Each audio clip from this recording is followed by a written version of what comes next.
Good evening. I'm Spot On Weather meteorologist Matthew Euler, and welcome to the special video tonight.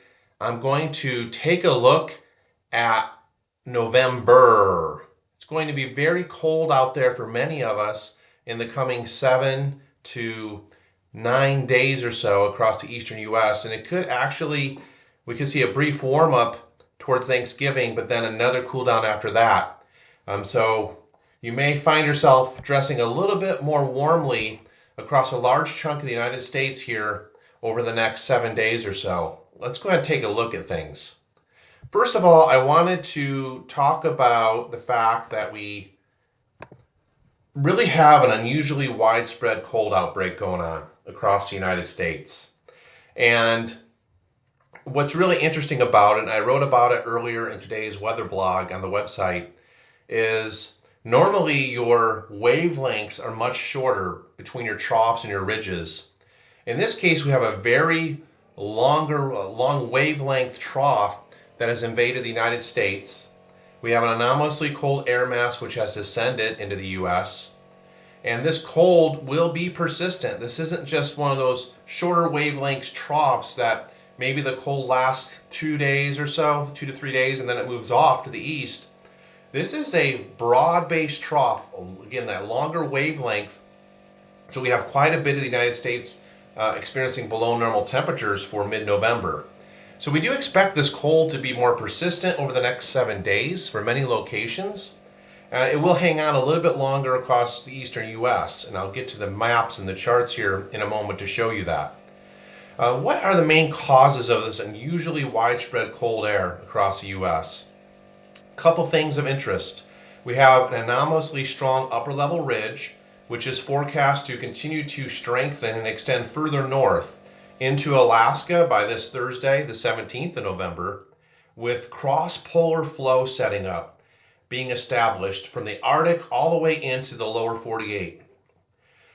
Additionally, there's an elongated stratospheric polar vortex, which is occurring, and it's forecast to extend southward into the U.S. by this Saturday, the 19th of November. And then one other thing to mention of interest that I really thought of great interest anyway is despite the absence of a negative Arctic oscillation AO and a North Atlantic oscillation NAO pattern, and with the Madden-Julian oscillation re-emerging into a warmer phase 6, we're still seeing the colder air funneling southward from the high north, from the Arctic areas, right on through Tuesday, the 22nd of November. Let's take a look at some of these charts now to really graphically explain the bullets I just went over in the last couple slides. First things first, why so widespread is this cold air? Why is it so widespread across the U.S.? The answer is the anomalous upper level ridging that's occurring into Alaska, or is forecast to get stronger and the amplitude to increase further northward into Alaska. These are the European Ensemble Prediction System charts, the European EPS. The brown and white coloring indicates very strong upper level heights, while the green coloring indicates anomalously low upper level heights. We're looking at 500 millibars in both of these charts, which is located about 18,000 feet above the ground or the mid levels of the atmosphere. So what we have going on, this is the forecast on the left for Wednesday evening, coming up here on Wednesday, this upcoming Wednesday, the 16th of November 2022. You can see what's happening here. We have a trough that's digging, shortwave trough digging into parts of the northeastern Pacific, and as that continues to dig deeper, that tends to raise the heights downstream of that trough into Alaska, and we're seeing a very well-defined upside down U shape, which indicates an area in the atmosphere where we have an upper level ridge. Beneath these ridges in the atmosphere, the air is typically drier and it's also unseasonably warm. But when we have that anomalously warm air protruding further north toward the Arctic, on the front side of that upper level ridge, we have north-northwest flow, which goes all the way from the Arctic down into the lower 48, the United States. And you can see downstream of that anomalously strong ridge, we have an anomalously deep trough, which is located over the Ohio River Valley, the Midwest of the Ohio River Valley, by Wednesday evening, the 16th of November. Looking on the right is the forecast for this upcoming Thursday evening, the 17th of November. We now have a closed high located over parts of far northwestern Canada, with that upper level ridging and the ridge axis extending northward again into the Arctic area. And we kind of see what's happening here. We have northerly flow straight from the Arctic Circle down into the United States, and we have very cold, anomalously low heights, which are associated with very cold temperatures, generally from the northern plains all the way to the eastern seaboard, to include the New England area by this Thursday evening. Now, this ridge axis, take a look at my video on the cold winters of the late 1970s. This type of ridge axis, where it's placed, very typical with some of the more well-known cold air outbreaks into the United States, where the ridge axis is setting up just right off or right along the west coast of North America, from the Pacific Northwest up along portions of Western Canada. We expect this intensity of this ridge, by the way, to peak the 17th to 18th of November. And then here again is you can see the text here at the bottom of the slide. Very synonymous or similar positioning of the ridge axis as comparable to some of the colder times of the late 1970s during the winter, as well as that December 1983 cold outbreak, which I'll show here more in a moment. So we have the upper air pattern with the huge ridge going into Alaska. We have a strongly negative eastern Pacific oscillation with the ridge, this extending this far up. And then we also have a weakened or more elongated stratospheric polar vortex. This is the latest European model forecast. On the left is the forecast for Saturday evening, coming up this next Saturday, the 19th of November 2022. And you just see the solid black lines here. This indicates your height contours at 50 millibars, 50 hectopascal level in the atmosphere, showing a stretching out of these height contours. You see how this is more elongated, this dark line here. And then you see this purple coloring down over Hudson Bay, Canada.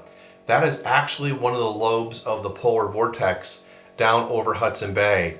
And so, bottom line here, this is the Saturday evening, the 19th of November. And then on the right, I'm showing you the European forecast for the polar vortex this is Monday morning, the 21st of November. So basically a week from today, and you see the dark purple shading here indicating the core of where that polar vortex is located, where it's specifically situated. It moves slightly towards the east between Saturday evening and Monday evening. 48 hours later, it's basically moving slightly to the east over the southeastern portions of Hudson Bay, Canada. Now you will notice on the right-hand graphic here too, we have another enclosed height contour here.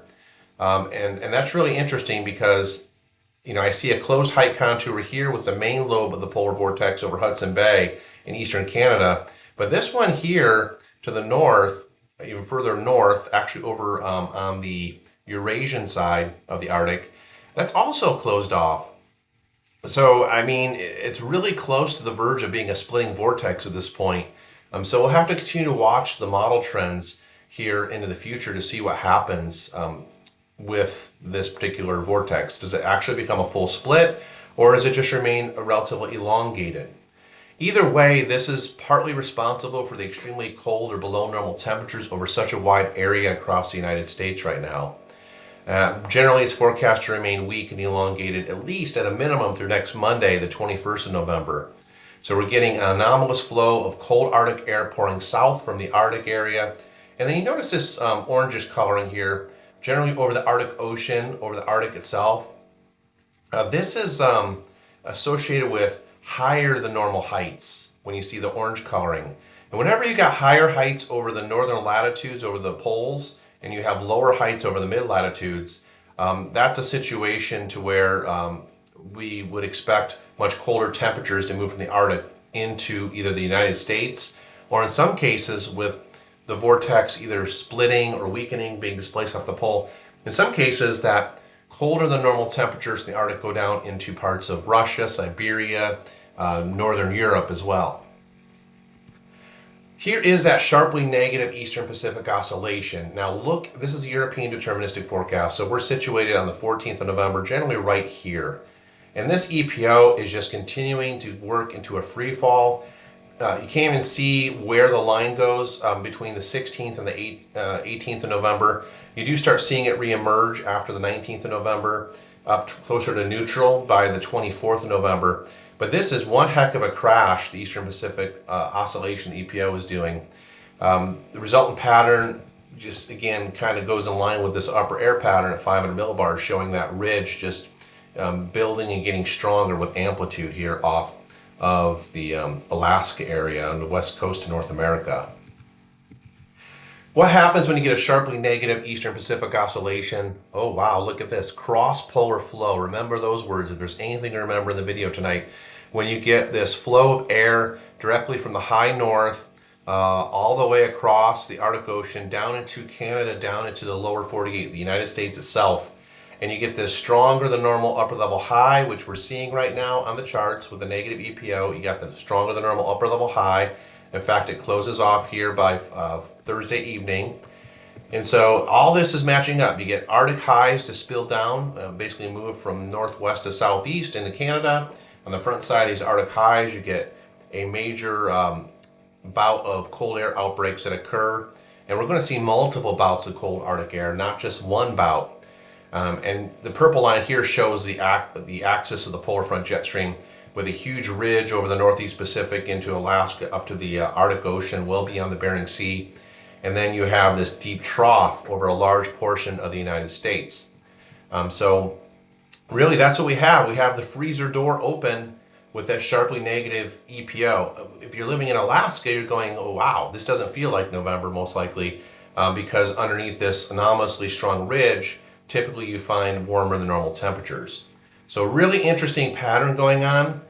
So those are the three main things that are really resulting in this widespread cold air outbreak. The upper air pattern with the huge upper level ridge, anomalously strong in height, high heights there into Alaska, downstream trough, weakened elongated stratospheric polar vortex, sharply negative EPO. And here's what you get as a result. Look at the forecast temperature anomalies per the latest European model in degrees Fahrenheit. Purple coloring indicating anomalies in excess of 22 to 24 degrees Fahrenheit below normal temps over a large swath. This is Friday on the left here. Forecast temperature departures from normal. 20 to 30 degrees below normal for the Dakotas down into the southern plains, the Midwest. And then the green coloring indicating temperature anomalies or departures from normal on the order of anywhere from 10 to 15 degrees Fahrenheit below normal for a large chunk, even the deep south here.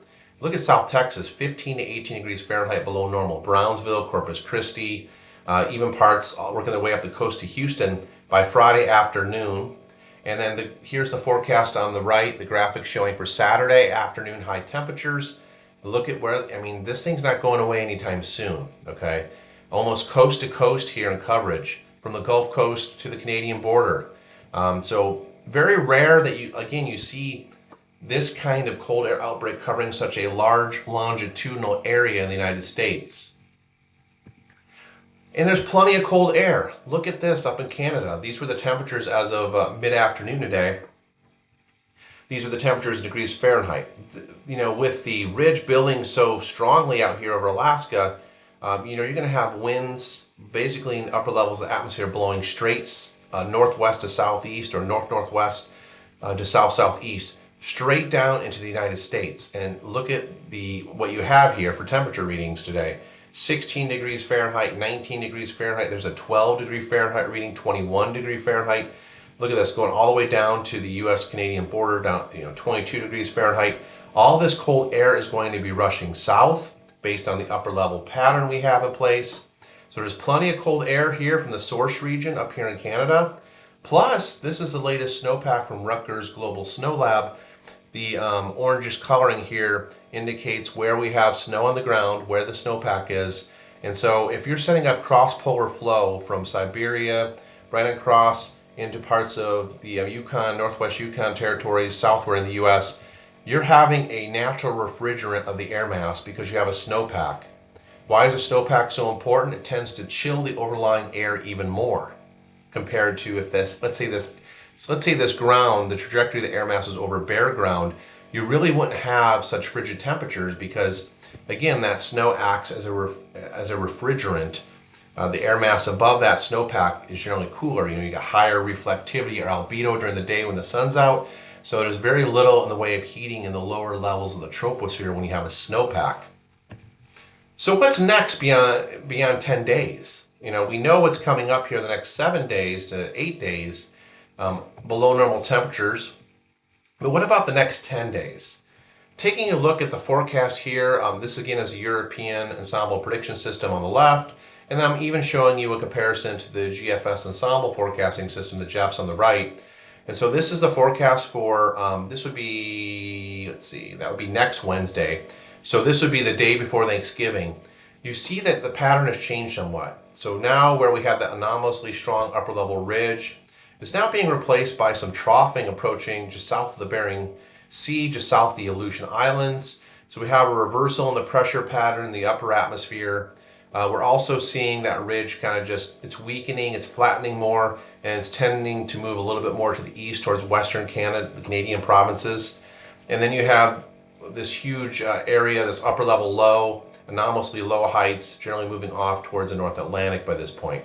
So looking in the US by, let's say, next Wednesday, the 23rd of November, you're starting to see a return of some higher heights. Those heights are rebounding. The thicknesses will rebound as well. And as a result, you're going to get a moderation in the air mass across the United States. It will be cooler. You'll see a bit of a cool down across the western US as we approach Thanksgiving. And then over here on the right, moving ahead now to the GEFS model and kind of comparing it, very similar. Okay, so you see the trough now into the Gulf of Alaska, or approaching the Gulf of Alaska. That was once that huge anomalous ridge that we're seeing this week. It's now being replaced by lower heights. This is going to be a cooler, more unsettled pattern south of the Aleutian Islands. And then you see downstream of that, you do see a little bit of higher height still in the GEFS model as well across parts of the Western Canadian provinces. And then a troughing feature generally located north of the US-Canadian border. So general west to east flow, a little bit of troughing at 500 millibars there across the US Southwest as well. So it's looking like things are going to change. We're going to see that anomalous ridge in Alaska is going to finally flatten some, weaken. All right, what else do we have to look at when we look at what's beyond the next, what's next beyond 10 days from now, is we have to look at the strength of the polar vortex. So on the left here, I have the GFS forecast for the polar vortex. These are the temperatures. Blue shading indicates colder temperatures, the mustard color of warmer temperatures in the stratosphere at about 30 millibar level. And we're seeing, again, the GFS is indicating an elongating or stretching out of the vortex. The vortex still has not recovered by the 29th of November. This is the 29th of November on the left, the GFS forecast. So that vortex is still remaining fairly stretched out. That's important to take note of. We look at the right here. This again is a European model from midday to day. This goes out to the 24th of November. This is the farthest it goes out, the European deterministic stratosphere forecast. And we're distinctly seeing a split here pretty much of the polar vortex on the 24th of November, where we have one lobe up over, looks like the northern shores there of Russia, Siberia, and the second more dominant lobe over southeastern Canada by Thursday the 24th of November. So this vortex, there's your higher pressure again over the higher latitudes, over the Arctic Ocean, by the way. So we're not seeing any strengthening to the polar vortex anytime soon. It looks weak, it looks elongated, potentially a split there at the end of the model run. Higher pressure over the Arctic, lower pressure in the mid-latitudes. What about the MJO forecast? Now, I posted this the other night in social media. I took a look at the Matt-Julian oscillation forecast, generally here on the left. This is the current forecast. This is the GFS ensemble forecasting system from November 14th today, right on out to November 28th, so 2 weeks from today. And the green line representing the mean of all the ensemble members. You notice these yellow lines are the other ensemble members, but this is the mean or the average of all the ensemble models, the green line here. So you take the average of all these lines, you generally get a consensus or an average of the forecast for the MJO to go in briefly into weak phase 5, then a little bit more amplified, higher amplitude into phase 6, and then rotating right into phase 7. we look at these other yellow lines, you know, there's other potentials here with the members of the ensemble forecasting system to where you can see even a stronger amplitude into phase 6 and 7 with some of these lines over here on the right, to the right of the green line. And then you have some weaker ensemble members as well. But the bottom line here, the MJO, per this GFS ensemble forecasting system, the JEFs, is forecast to move into a phase 6, phase 7. Now that's warmer for the eastern United States. Phase 6 is warmer for quite a bit of the country. But in general, I noticed the striking similarity between this forecast right now compared to some archived history. Now this archived history graphic or diagram here on the right, this is courtesy of the Commonwealth of Australia, the BOM, Bureau of Meteorology. And so the green line here, this was 1983 from October 1st to 31 December 83. And you notice this green line here represents November. All right. So you notice this green line, how it goes into phases 6 and 7, where you have the enhanced convection over the Western Pacific. Look at this year, phases 6 and 7, and it's almost identical time of the year in November, into late November, into phase 7. And then there are some projections, not showing it you here, that the particular projections from the CFS model, but CFS model is showing it moving more into phase 8 into December. And this blue line would be phase 8, okay, in December of 83. So very similar, okay, to 1983, same time period. And then look at this, similar La Nina in 1983, okay? The top graphic here shows what the Nino 3.4 region temperature departures were in the Eastern Pacific during, this is October, November, and December 83. It was 1 degree Celsius below the climatological norm. What are we at right now? Minus 0.926.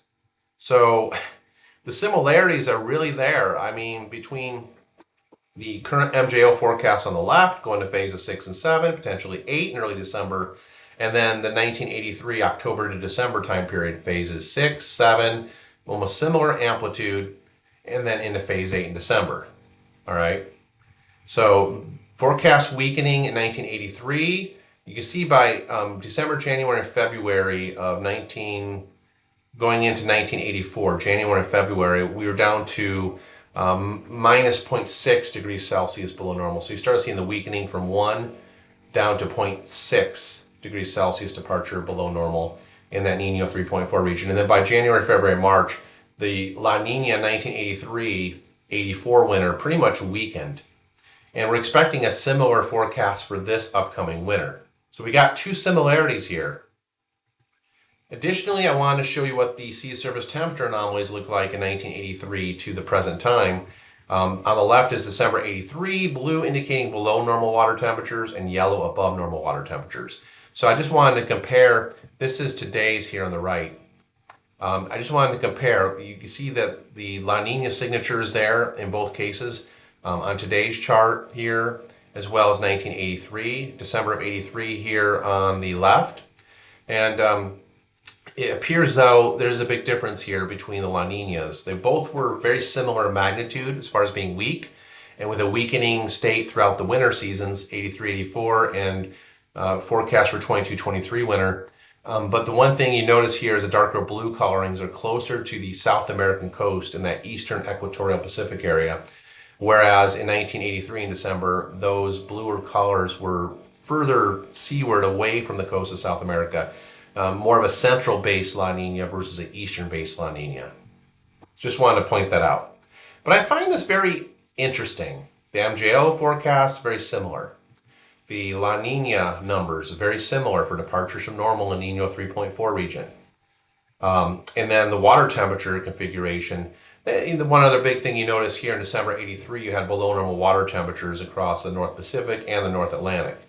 Well, in the warming world that we live in today, look what's happened.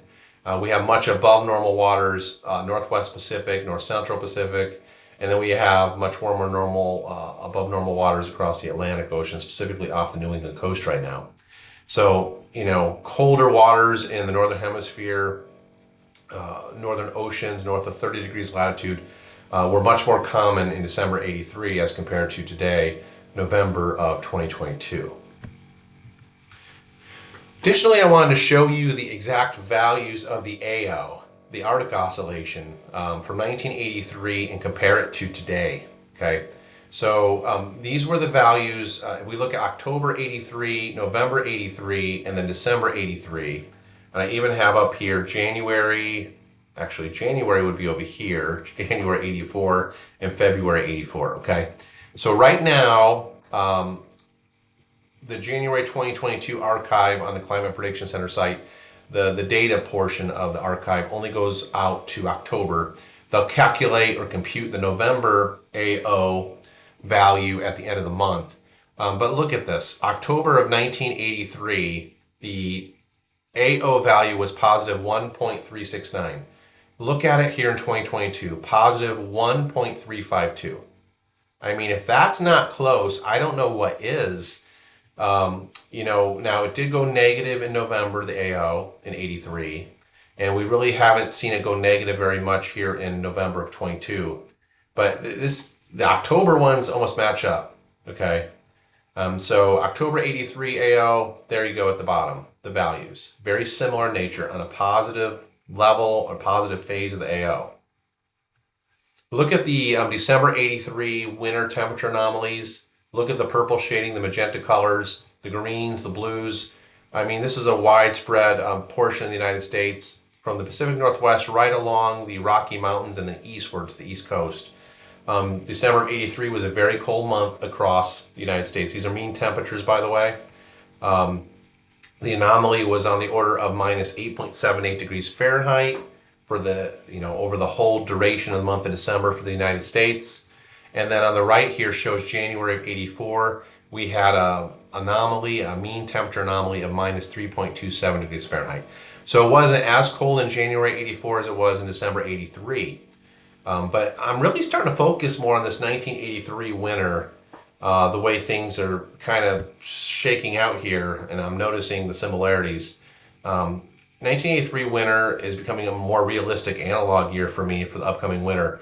And look, you can claim La Nina. You can say, hey, it's a La Nina winter.